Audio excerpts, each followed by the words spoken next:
This is Land of Havilah, Proverbs 4.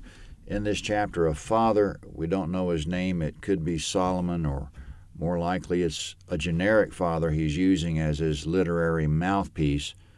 The father is speaking to his sons, or children it's also translated. The father says that back in the day, his father taught him to pay attention to wisdom. It made a deep impression on him, and now he's imploring his own children to pay attention. Again, he uses a variety of words to describe what he's driving at: wisdom, instruction, understanding, learning. The words of the Father's mouth, the Father's sayings, straight paths, instruction. He also calls it law and commandments in this chapter, but the reader understands it's not the law of Moses, which was binding. This is fatherly law and fatherly commandments. If the sons don't listen, they might or might not answer to God for it, but for sure they'll pay the natural consequences. This part of the book hooks us into reading the rest of the book because it describes the marvelous things wisdom will do for us, and that this wisdom is right in our face for anyone who'll pay attention to it. And at the same time, he's giving here lesson 1 of wisdom, which is that we should fear God and choose good over evil. Verse 1. Listen, sons, to a father's instruction. Pay attention and know understanding, for I give you sound learning. Don't forsake my law, for I was a son to my father, tender and an only child in the sight of my mother. Comment, he said, I had 2 parents who poured their teachings into me.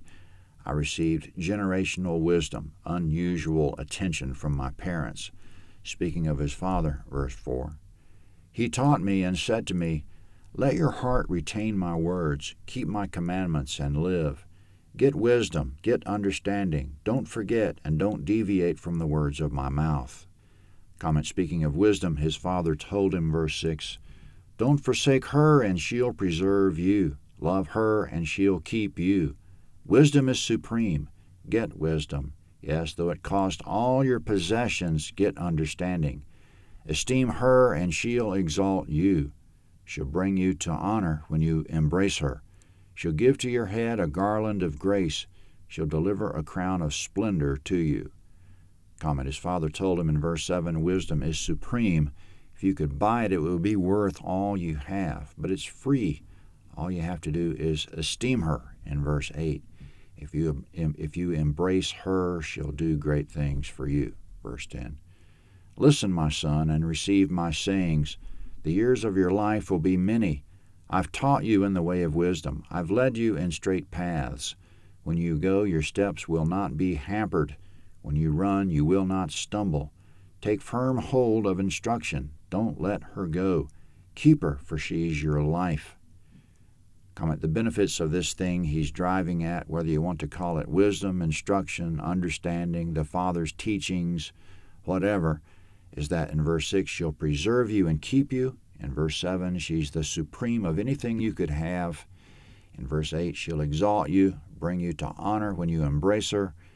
In verse 9, be a garland of grace and crown of splendor on your head. In verse 10, give you many years of life. In verse 12, keep your steps from being hampered, keep you from stumbling. And in verse 13, she's your life. Now on the basics of steering away from evil, verse 14. Don't enter into the path of the wicked. Don't walk in the way of evil men. Avoid it and don't pass by it. Turn from it and pass on.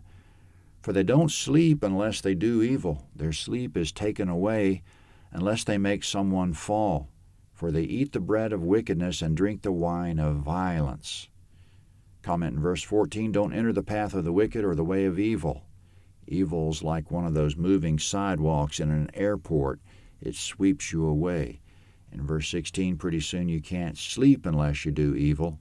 You're hungry for it like it's bread and thirsty for it like it's wine. You're addicted to it. It started when you entered the path of it. It drove you down that path, and now you can't control it. There's a momentum to evil, so don't get started. Coming up, there's a momentum to righteousness as well. Righteousness builds and builds, verse 18. But the path of the righteous is like the dawning light that shines more and more until the perfect day. The way of the wicked is like darkness. They don't know what they stumble over. Comment, speaking of the righteous being in the daylight in verse 18, they can see and don't stumble. They have things figured out.